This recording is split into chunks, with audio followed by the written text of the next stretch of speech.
श्री गणेशाय नमः।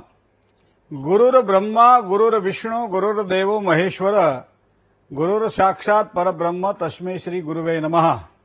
सारा दर्शक मित्रों सुप्रभात, जय श्री गणेश। વી ટીવીની આ વિશેષ રજૂઆત ભવિષ્ય દર્શન કાર્યક્રમ જ્ઞાન, આધ્યાત્મિકતા અને જ્યોતિષના આ ત્રિવેણી સંગમમાં હું ડોક્ટર મહેન્દ્ર પંડ્યા આપ સૌનું હાર્દિક સ્વાગત કરું છું। મિત્રો, ભવિષ્ય દર્શન કાર્યક્રમ એટલે આપના પ્રશ્નોની વિશેષ ચર્ચા વૈદિક જ્યોતિષના માધ્યમથી શાસ્ત્ર મતને ધ્યાનમાં રાખી અને આપવા માટે પ્રયત્ન કરીએ છીએ। ગ્રહોના આધારે એની સાથે સાથે 12 રાશિના જાતકોનો કેવો દિવસ રહે, દિન વિશેષની અંદર આજે બૃહસ્પતિ કહેતા ગુરુનો શું મહિમા છે એ આપણે જાણવું છે। એ ઉપરાંત શું કરવાથી લાભ થાય, શું કરીએ તો નુકસાન થાય, કયા મંત્રનો જાપ અને શેનું કરવું જોઈએ દાન, આજે વધારે શુભત્વને પ્રાપ્ત કરવા માટે કયા રંગનો ઉપયોગ કરવો જોઈએ, કઈ દિશાનો ઉપયોગ થાય, કઈ દિશામાં ધ્યાન રાખવું પડે, કઈ રાશિવાળાએ સાચવવાનું રહે, શું કરવાથી લાભ થાય, શું કરીએ તો નુકસાન, આ બધી જ વસ્તુઓને સાથે પંચાંગથી કરીએ શરૂઆત દિન વિશેષમાં। પછી પહેલા લઈએ પંચાંગ। તદેવ લગ્નમ સુદિનમ તદેવ તારાબલમ ચંદ્રબલમ તદેવ વિદ્યાબલમ દેવબલમ તદેવ લક્ષ્મી પતેતે દ્રિયુગમ સ્મરામી। મિત્રો, આજે 21/5/2026 આજે ગુરુવાર છે। અધિક મહિનાના જેઠમાં શુક્લ પક્ષ અને 5મી તિથિ છે આજે। હવે આમ તો જોઈએ તો સવારમાં આ તિથિ પૂરી થાય છે અને એ તિથિ થાય છે 8:25 પૂરી, છઠની શરૂઆત થાય છે, પણ ઉગતી તિથિ લીધી હોવાના કારણે આજે પાંચમ ગણાય છે। પુષ્ય નક્ષત્ર ગંડયોગ, હવે ગંડયોગ સવારમાં 10 કલાક અને 57 મિનિટ સુધી ચાલશે, ત્યારબાદ વૃદ્ધિ યોગની શરૂઆત થશે। કરણ છે કૌલવ, રાશિ છે મિથુન, ક છ અને ઘ અક્ષર છે મિથુન રાશિના જાતકોના, પણ આ રાશિ રાત્રે 10 કલાક અને 37 મિનિટ સુધી ચાલશે અને ત્યારબાદ કર્ક રાશિની શરૂઆત થશે। તો આ થયું શુભત્વને આપવાવાળું આ પંચાંગ। જય ગણેશ। ગુરુર બ્રહ્મા ગુરુર વિષ્ણુ ગુરુર દેવો મહેશ્વર ગુરુર સાક્ષાત પરબ્રહ્મ તસ્મે શ્રી ગુરુવે નમઃ। આ ગુરુને આપણે શ્રેષ્ઠ માનીએ છીએ, કારણ કે ગુરુ બિન જ્ઞાન ને નિપજે, ગુરુ બિન મેટે નહીં ભેદ, ગુરુ બિન સંશય ના ટળે, ચાહે પઢલો ચારો વેદ। તો ધ્યાન મૂલમ ગુરુર મૂર્તિ, પૂજા મૂલમ ગુરુપદમ, તો મંત્ર મૂલમ ગુરુર વાક્ય અને મોક્ષ મૂલમ ગુરુ કૃપા। તો અહીંયા ગુરુ મહારાજના મહિમાને કદાચ આપણે જે ઓળખીએ છીએ તે ધ્યાન ગુરુ, જ્ઞાન ગુરુ, કર્મ ગુરુ, મંત્ર ગુરુ, દીક્ષા આપે છે, આપણે ગુરુના 4 પંક્તિમાં આપણે રહ્યા છે। ગુરુવે નમઃ, પરમ ગુરુવે નમઃ, પરમેષ્ટિ ગુરુવે નમઃ અને પરાત્પર ગુરુવે નમઃ। હવે આ આપણે જે જ્ઞાનની આપણી જે કહેવાય ને યાત્રા, એ યાત્રાની અંદર આ ગુરુ મહારાજની કૃપા થાય તો આપણને સારા ફળની પ્રાપ્તિ થાય છે। પણ હવે આપણે તો જ્યોતિષમાં રહેલા ગુરુની વાત કરવી છે મિત્રો। જ્યોતિષમાં ગુરુ જે કહીએ તો આમ સામાન્ય રીતે સૂર્ય, ચંદ્ર, મંગળ, બુધ અને ગુરુ। ગુરુ એટલે 5મું સ્થાન, 5મું સ્થાન વિદ્યાનું સ્થાન છે, 5મું સ્થાન જ્ઞાનનું સ્થાન છે, 5મું સ્થાન પૂર્વજન્મના સંચિત કર્મોનું સ્થાન છે, 5મા સ્થાન એ પ્રોગ્રેસના સ્થાન હોવાના કારણે જે પ્રમાણે પહેલું સ્થાન મહત્વનું છે જન્મ લગ્ન, એ જ પ્રમાણે 5મું સ્થાન મહત્વનું છે। અને ગુરુ દ્વારા મળતું જ્ઞાન એટલે 9મું સ્થાન, તો 9મું સ્થાન મહત્વનું છે। તો અહીંયા આ 3 સ્થાનો જે કહીએ એ કેન્દ્રના આ ત્રિકોણ સ્થાન છે। કેન્દ્રનું એક ત્રિકોણ મધ્ય ભાગ છે, એ જન્મ લગ્ન છે, ત્યારબાદ ત્રિકોણમાં 5મું અને 9મું સ્થાન આવે।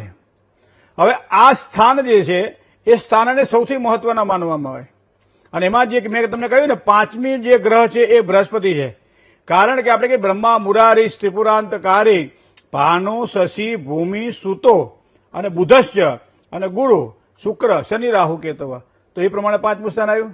તો હવે આ 5મા ગ્રહ જે છે ગુરુ, તો ગુરુની આજે વાત કરીએ। સામાન્ય રીતે ખગોળની દ્રષ્ટિએ ગુરુનું શું મહત્વ હશે એ ખબર નથી, ગુરુ કેવો હશે, ગુરુનો રંગ કેવો હશે, પૃથ્વીથી ગુરુ કેટલા કિલોમીટર દૂર હશે, પ્રકાશ વર્ષ કેટલો એ ગુરુનો અને પૃથ્વીનો વચ્ચેનો અંતર હશે, આ બધી વસ્તુઓ આપણે જાણી શકીએ, પણ આપણે તો શ્રદ્ધાથી, શ્રદ્ધાવાન લભતે જ્ઞાન। તો એમાંય કુંડળીની અંદર વિષુવવૃત્તના પરિભ્રમણ માર્ગની અંદર જે શુભત્વને આપવાવાળા જે નક્ષત્રો જે છે એ નક્ષત્રની આજુબાજુમાં જ્યારે ગ્રહો પરિભ્રમણ કરતા હોય ત્યારે સારા અને ખોટા પરિણામો નિર્માણ કરે છે। એવી જ વાત કરવી છે કે જે તમારા જીવનમાં જે પ્રભાવશાળી છે, શક્તિશાળી યોગ છે, બરાબર છે, એ તમારી આ ગુરુથી નિર્માણ થાય છે। કયો યોગ એ હું તમને કહું છું। બીજી વસ્તુ તમને કહું કે સામાન્ય રીતે બુદ્ધિ, પ્રતિષ્ઠા અને સાથે સાથે શક્તિ, બુદ્ધિ, પ્રતિષ્ઠા અને શક્તિ, આ ત્રિવેણી સમન્વય એટલે આ કુંડલીની અંદર જે નિર્માણ થાય છે એ બૃહસ્પતિથી નિર્માણ થાય છે, એ કઈ રીતે નિર્માણ થાય એ પણ આપણે જાણવું પડશે. સાથે સાથે તમને જોજો કે સારું જ્ઞાન કોના દ્વારા પ્રાપ્ત થાય, જ્ઞાન કોણ આપે આપણને? ઘણી વખત વ્યક્તિ બોલે ત્યારે મીઠો લાગે, ઘણી વ્યક્તિ બોલે ત્યારે એમ થાય કે ભાઈ આ બંધ થાય તો સારું, ઘણી વ્યક્તિ દૂરથી હારો, ઘણી નજીકથી હારો, બરાબર. એક પાસે ગયો, એક પાસે ના પોહાય, એક વિદેશ ગયો ના વિસરે, આનંદ કહે કર્માનંદા માણહે માણહે ફેર, બરાબર. તો આ ગુરુ જે છે એ અહીંયા શું આપણને અનુકૂળતા પ્રતિકૂળતા વાળી વાત શું સમજાવી શકે છે જ્યોતિષના માધ્યમથી? બીજી વાત તમને કહું, માન સન્માન કામ કર્યા છતાં મળે છે? જો મળે છે તો કયા ગ્રહો એમાં કારણભૂત છે, કયા ગ્રહોના કારણે તમને માનપાન મળે છે? ત્રીજી વાત, લોકોને તમે તમારા કામથી વશમાં કરી શકો છો. આ વશીકરણની વાત નથી કરવી, પણ કોઈને આપણે હનુમાનજી મહારાજના મંત્રમાં લખ્યું છે કે વશીકરણાય. વશીકરણાય મતલબ કે વશ કરવું એવું નહીં.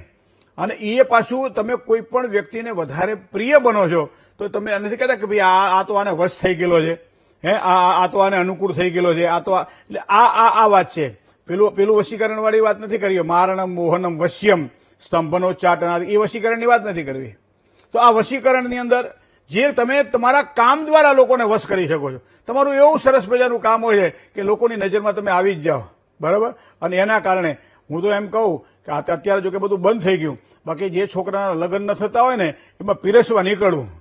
પીરસવા નીકળે એટલે 50 જણા જોવે કે આ છોકરો પીરસે છે હારું, આ ડોલ ભરેલી આખી છે એની દાળની, દાંડલી અંદર નાખે છે પણ એક ટીપું બહાર ઢળવા દેતો નથી. છોકરો વિવેકી છે અને પછી માંગું નાખી જાય, બોલો લગ્ન નક્કી થઈ જાય. હવે પહેલા આવું ચાલતું હતું બધું, પણ હવે તો બધું થોડું ઘણું આગળ પડું થઈ ગયું છે. પણ કહેવાનો મારો શું રહે છે કે વસ્તુ સ્થિતિ આ છે કે તમે લોકોને તમારા કામથી વશમાં કરી શકો છો. જો વશમાં કરી શકો છો તો કયા યોગ એમાં કામ કરે છે? બીજી વસ્તુ તમને કહું, શું તમે સારું અને પ્રિય બોલી શકો છો? જો સારું અને પ્રિય બોલી શકતા હોય તો કયા ગ્રહો એની અંદર કામ કરે છે? સંસ્કાર અને ધર્મ, અને એને પાછું ધ્યાનમાં રાખી અને તમે તમારા શું પૈસા કમાવશો, તમે તમારું ધન કમાવશો, તો એની અંદર કયા ગ્રહો કારણભૂત બની શકે છે? ત્રીજી વાત જો અમુક વાત જોઈએ કે લોકોને મદદ કરવાની અંદર જે માણસ કાયમ અગ્રેસર રહે, મિત્ર હેડા કીજીએ ઝેડા કુવા કોષ, પછાડે પાણી દીએ હૃદય ના આણે દોષ. એટલા માટે કીધું છે કે મિત્ર એવો કરીએ કે ઢાલ સરીખો હોય, સુખમાં પાછળ પડી રહે, દુઃખમાં આગળ હોય. તમારા સુખની અંદર તમારે જે કંઈ કરવું એ કરો, પણ તમારું દુઃખ જ્યારે આવશે ત્યારે તમારા દુઃખનો હું ભાગીદાર બનીશ. અને આવા વ્યક્તિઓની સાથે શું તમારી એ પંગતમાં તમે આવો છો? તો એ કયા ગ્રહો એમાં કામ કરે છે? સાથે સાથે છેલ્લું, શિક્ષણ હોય, આધ્યાત્મિકતાની વાત હોય કે રાજકારણ હોય કે ધંધાની અંદર સારા યોગની વાત હોય, તો એ કયા ગ્રહો કામ કરે છે? અને એવો જ યોગ હું તમને કુંડળીમાં કહું, અને એ યોગનું નામ છે ગજકેસરી યોગ. ગજકેસરી યોગ સામાન્ય રીતે બધા એમ કે ગજકેસરી યોગ ખાલી ધન જ આપે, ભાઈ સન્માન જ આપે, ધન ના આપે, આવું કહેવાય છે કે ગજકેસરી યોગ શું ધન આપે કે સન્માન આપે? તો ઘણા બધા એમ કે ગજકેસરી યોગ સારું સન્માન મળે, પણ મને એટલી ખબર પડે કે સન્માન મળે એટલે ધન તો એની બાય પ્રોડક્ટ છે, બરાબર. સન્માન માન મળે એટલે ધન તો આપોઆપ આપણને મળે છે. શું કામ કે એ સફળતા માટેની જો વાત કરવામાં આવે તો અહીંયા ગજકેસરી યોગને ખૂબ જ પ્રાધાન્ય આપવામાં આવે. અને એટલા માટે સફળતા માટે જો ગુરુના આશીર્વાદ મળે તો વ્યક્તિના જીવનમાં સારામાં સારા ફળની પ્રાપ્તિ થાય છે. તો આ સમયની જો વાત કરવામાં આવે તો આપણે મેં કહ્યું ને કે ગુરુ અને ચંદ્ર આ બંને આ યોગ ઉભો કરે છે. ગજકેસરી યોગ છે ને એ ગુરુ અને ચંદ્ર ઉભા કરે. હવે આ ઘણા સમય પછી એવું છે કે આ ગુરુ અતિચારી બને છે. 6ઠ્ઠા મહિનામાં ગુરુ પ્રવેશ કરે છે કર્ક રાશિમાં, અને સીધો જ પાછો આગળ જતા એ પોતે પાછો સિંહ રાશિમાં જતો રહે છે. એક જ વર્ષની અંદર 3 વખત ગુરુ પોતાની રાશિ બદલે છે. અને એટલે અતિચારી, વધારે ફાસ્ટ જે દોડતો હોય ને એને અતિચારી કહેવાય, બરાબર છે. તો અહીંયા આ વખતે તમને આ ગુરુ જોવા મળશે. તો આ ગુરુનું બળ છે મિત્રો. આમ તો ગુરુ સામાન્ય રીતે એ પોતાની રાશિનું નિયમિત સમયસર પોતે પોતાનું કાર્ય પૂરું કરે છે, પણ ક્યારેક ક્યારેક આ વસ્તુ આપણને જોવા મળે છે કે આ ગુરુ ક્યારેક ચંદ્ર સાથે, અને એ પછી અંશાત્મક દ્રષ્ટિએ ચંદ્રના 2.5 દિવસનું રાશિ પરિભ્રમણ માર્ગ ગુરુના અંશ સાથે શું મેચ થાય છે? જો મેચ થતું હોય તો આને યુતિ કહેવાય. અને આ પ્રમાણે ગુરુ અને ચંદ્રની યુતિ જે છે એને ગજકેસરી યોગ કહેવામાં આવે છે. હવે બીજી ગજકેસરી યોગની વાત તમને કરું. સામાન્ય રીતે ચંદ્રથી કેન્દ્રની અંદર, તો ચંદ્ર માનો કે જ્યાં બેઠો હોય ત્યાંથી કેન્દ્રની અંદર, એટલે કે 4થા સ્થાનમાં, 7મા સ્થાનમાં કે 10મા સ્થાનમાં જ્યારે પણ તમને ગુરુ જોવા મળે એ પણ ગજ કેસરી યોગ જેવું જ પરિણામ આપે છે. ચંદ્રથી કેન્દ્રમાં બેઠેલો ગુરુ પણ ગજ કેસરી યોગના પરિણામ પ્રદાન કરે છે. તો આ વસ્તુ પણ આપણે જોવી રહી. હવે તમે જોજો, આમ તો ઘણા બધા ગુરુના યોગ બને છે. ગુરુ જયારે રાહુ સાથે હોય ત્યારે ચાંડાલ યોગ કહીએ છીએ આપણે, બરાબર. આધ્યાત્મિકતાનું શિખર લગ્ન ના થવા દે, પણ માણસને વિવેકી બહુ બનાવે, માણસને ધનવાન બનાવે. એનું કારણ કે ગુરુ જ્યારે કુંડળીની અંદર સૂર્ય સાથે બેઠેલો હોય ત્યારે આને આધ્યાત્મ યોગ કહેવામાં આવે છે. આધ્યાત્મ યોગનો મતલબ એવો થાય કે આ વ્યક્તિ આધ્યાત્મક ક્ષેત્રની અંદર, એટલે કે એને દાંપત્ય જીવનની સુખાકારીમાં, કોઈના વાતમાં આવવામાં, કોઈનું કામ કરવામાં, કોઈના હાથ નીચે કામ કરવામાં એને ઓછું ગમે, સ્વતંત્રતા એને વધારે ગમે. અને પોતે પોતાની મુજે મેરી મસ્તી કહાં લેકે આઈ, જહાં મેરે અપને સિવા કુછ નહીં. આ ગુરુ સાથે બેઠેલો સૂર્ય આપણને બતાવે. ગુરુ સાથે જયારે બુધ હોય ત્યારે વાણી ઉપર માણસનો કંટ્રોલ જોવા મળે છે. એ માણસ હંમેશા આમ જેને કહેવાય ને કોઈને ખોટું લાગે એવો વ્યવહાર બને ત્યાં સુધી નહીં કરે. ગુરુ અને બુધની યુતિવાળા જોજો તમે, ઘણી બધી કુંડળીઓ જોજો, તમને ખબર પડશે આ કે અંશાત્મક દ્રષ્ટિએ જો ગુરુ બુધ સાથે યુતિમાં હશે ત્યારે આની વાણી તમને વૈખરી, બહુ વિવેકી વાણી જોવા મળશે. અને એ વાણી સામેના વ્યક્તિને સારા કામ માટે જ ભલામણ કરતો હશે, કોઈ દાડો ખરાબ કામ માટે ભલામણ નહીં કરતો હોય. તો સમજી લેનો, કોઈ પણ વ્યક્તિ તમને જયારે સંજ્ઞા કરે, કોઈનું કામ કરવા માટે જયારે તમને આમ કહે, ત્યારે સમજી લો કે એની કુંડળીમાં જો ગુરુ બુધ સાથે રહેલો હશે તો એ માણસ કોઈ પણ વ્યક્તિનું અહિત નહીં છે અને પોતાની વાણીને સારી રીતે સંયમિત રાખી શકશે. પણ આ ગુરુ જયારે શનિ સાથે યુતિમાં હોય ત્યારે એમ કહેવાય છે કે આ યોગ પાછો સારો નથી.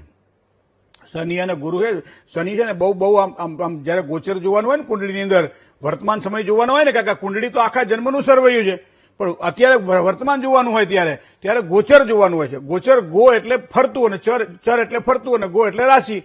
રાશિની અંદર ગ્રહો જે ફરતા જ રહેતા હોય એને ગોચર કહેવાય.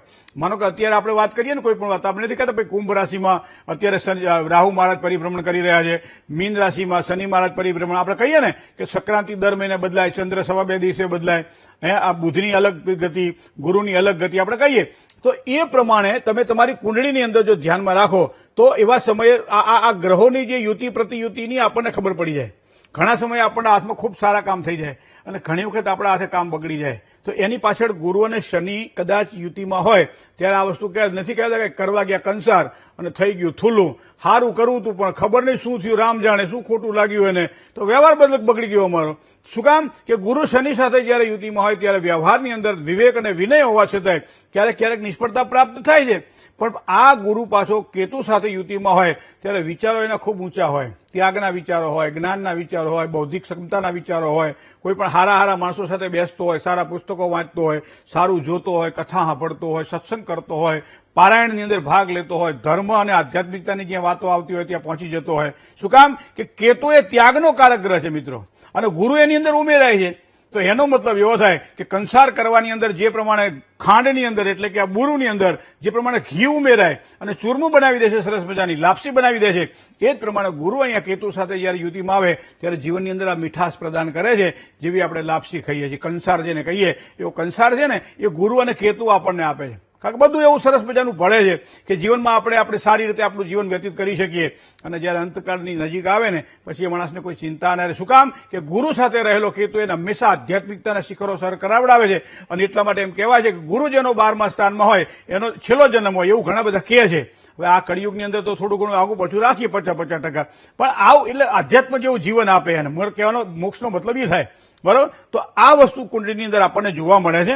હવે તમને જોજો, ઘણી બધી બાબતો એવો છે કે આપણને આમ ટેન્શનો અપાવડાવે, ઘણી બધી બાબતો છે કે આપણને સુખ અપાવડાવે. હવે ગુરુ જ્યારે કુંડળીની અંદર તમને કર્ક રાશિમાં જોવા મળે તો સૌથી વધારે શ્રેષ્ઠ જે છે એ કર્ક રાશિ એટલે ચંદ્રની રાશિમાં ગુરુ માનવામાં આવે છે. કારણ કે આ પંચધા મૈત્રી પ્રમાણે જો જોવા જઈએ તો પંચધા મૈત્રીમાં તો છે જ, પણ સાથે સાથે સૌથી વધારે પ્રબળ ગ્રહ, અને એ પણ ડિગ્રીકલ રીતે ઘણી વખત આપણે જોતા હોય છે. અને એવા સમયે પરમ ઉચ્ચનો ગુરુ બને છે, અને ગુરુ એ બને છે કર્ક રાશિમાં. હવે ગુરુની પોતાની 2 રાશિ છે, ગુરુની એક ધન રાશિ છે, ગુરુની એક મીન રાશિ છે. તો ધન અને મીન રાશિનો સ્વામી પણ ગુરુ થાય છે. પણ ગુરુની જે નીચની રાશિ કહેવાય, ગુરુ જ્યાં સારા પરિણામ નથી આપતો હતો, અને એ રાશિ છે મકર રાશિ.